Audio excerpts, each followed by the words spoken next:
Please, you should. Please don't let anybody. Please, I'm begging you. Please don't let anybody else know.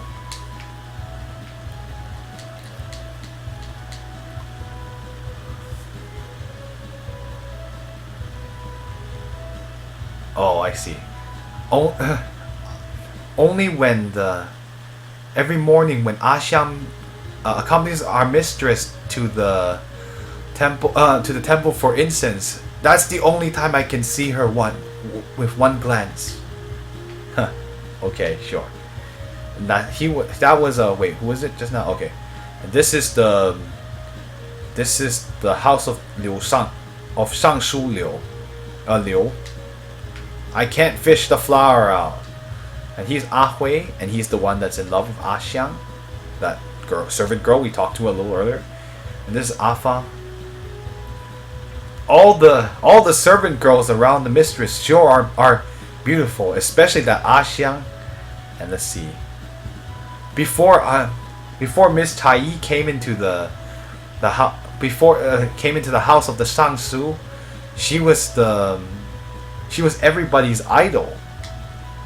But speaking of beautiful women,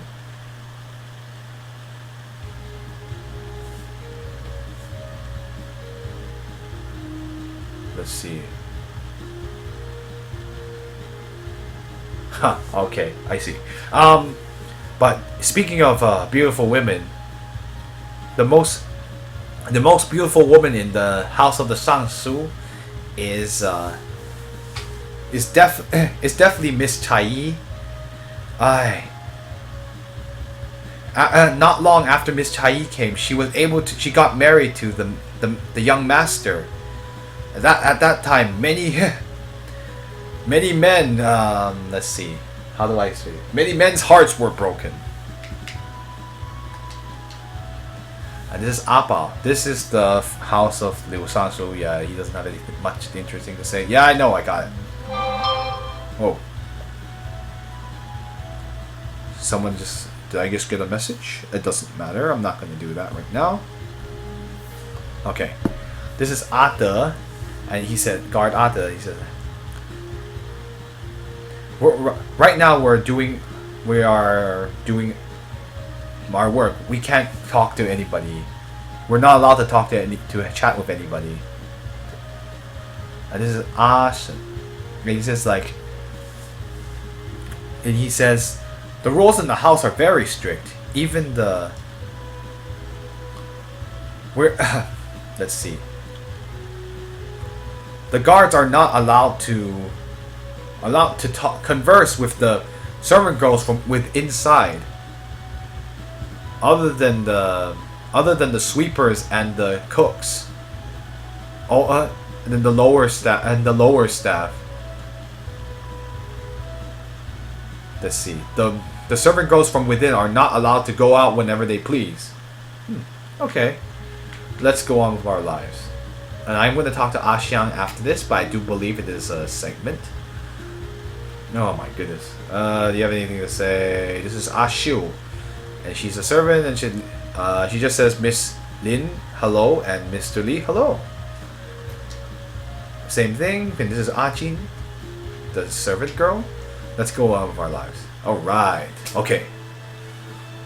I did save outside, right? I believe I did. Yes, I did. I'm gonna. This is back where I ended my last broadcast, and it was a lot later back then. Auntie Yun, I wish you well. I wish you peace. He said, how has your health been?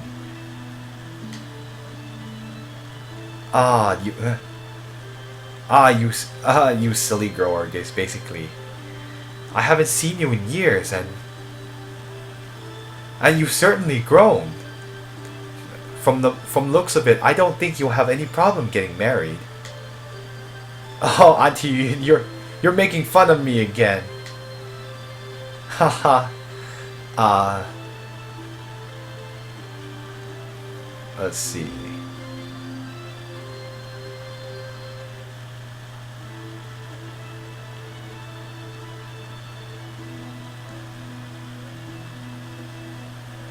Okay, so I thought for a minute I thought you came because of Jin Yuan's big marriage. Mate.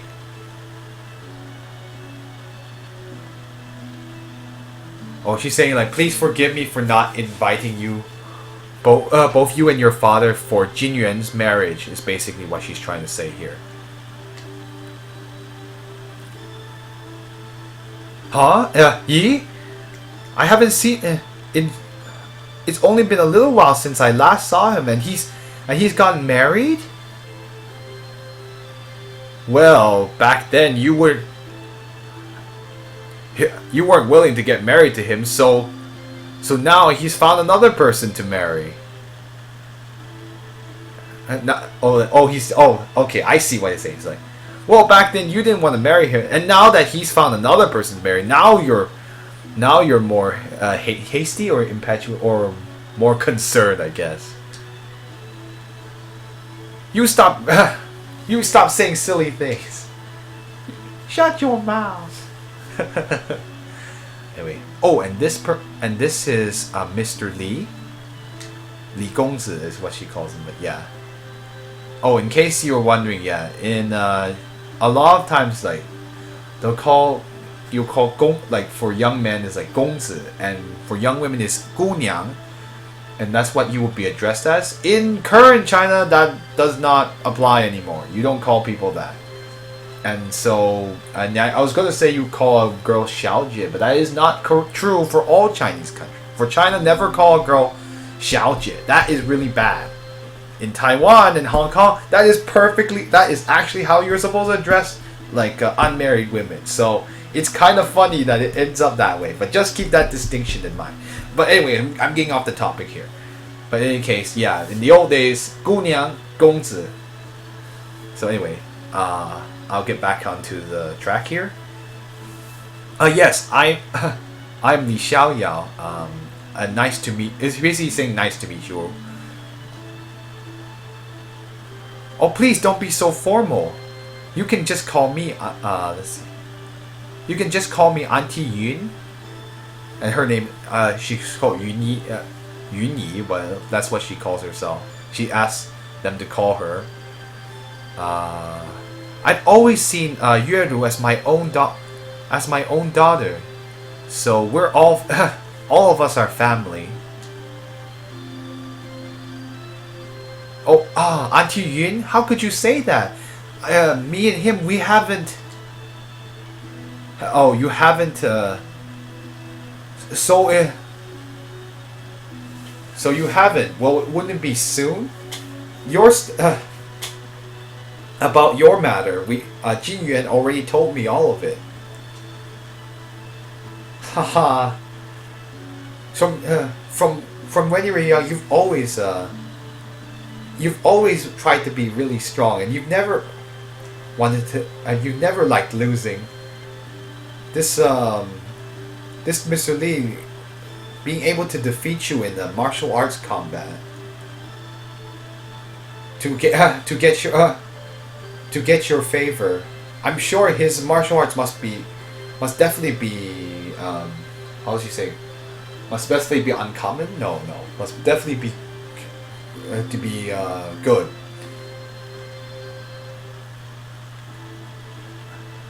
No way. Him.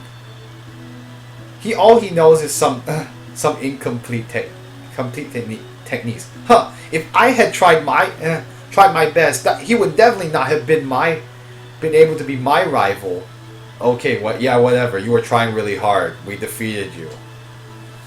Eh?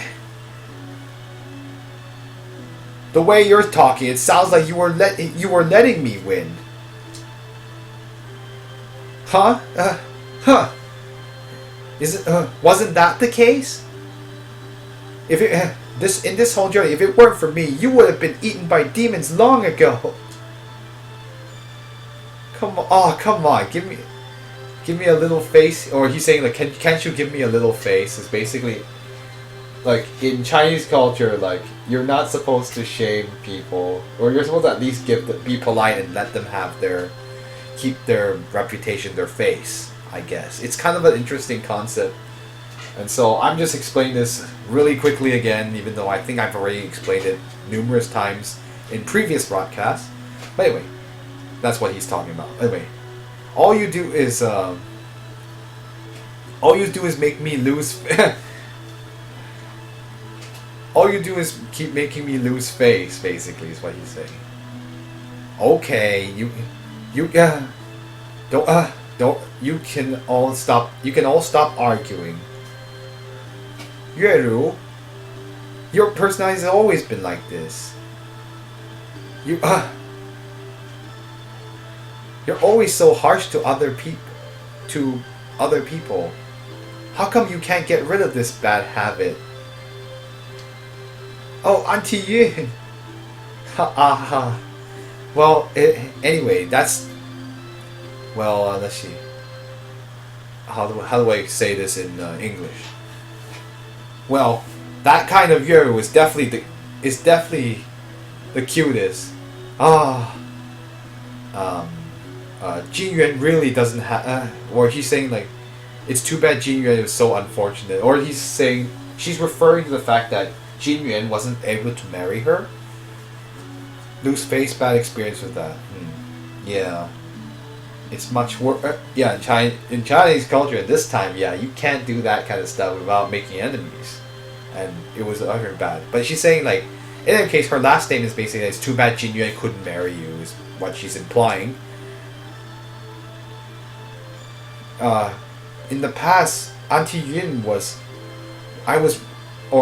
she's saying, I was really hoping that you would be able to be our family's shifu, which means like be his wife. If you were able to marry into the house of Liu, that would be so great. Well, from when I was young, I always saw Jin Yuan, big brother Jin Yuan, as a. I've always seen big brother Jin Yuan as my own brother. I've never thought of him that way. I know. Jin Yuan's personality is too weak, or she's saying like too he's scholarly and weak, I guess is what she's trying to say, or like basically like because he's a scholar he's not very strong. You would definitely not like that.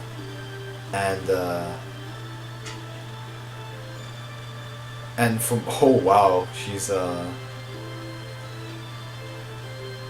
子女婿. Wow, she's calling Xiao Yao her nephew-in-law already. Well, that's certainly interesting. And based on like my nephew-in-law's seeing the way he is, I think he really matches you. Auntie Yun, don't just see the fact that from his outer appearance he looks really reliable.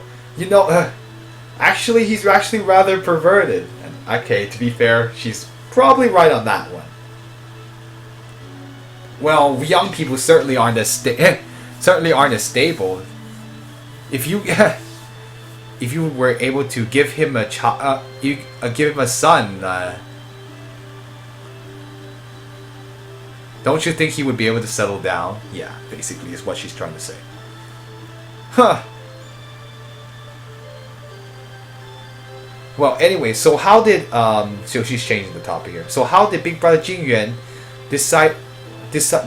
how was he able to decide so quickly? Anyway. Oh, ever since Jin Yuan came back from Suzhou, he's had a strange illness. We've looked for lots of doctors, but they weren't able to find the cause of his illness. And some people thought that he might have been he must have been hit with some demon curse. So we had to do Chongxi to save him. Oh boy, here's the fun part. Now I have to explain what Chongxi means. So there's no equivalent of this concept in English because it is not a Western custom, or definitely not in Anglo-land, England or Europe or anywhere else.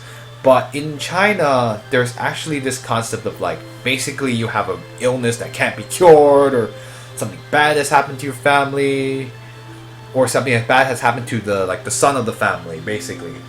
So in order to this, if someone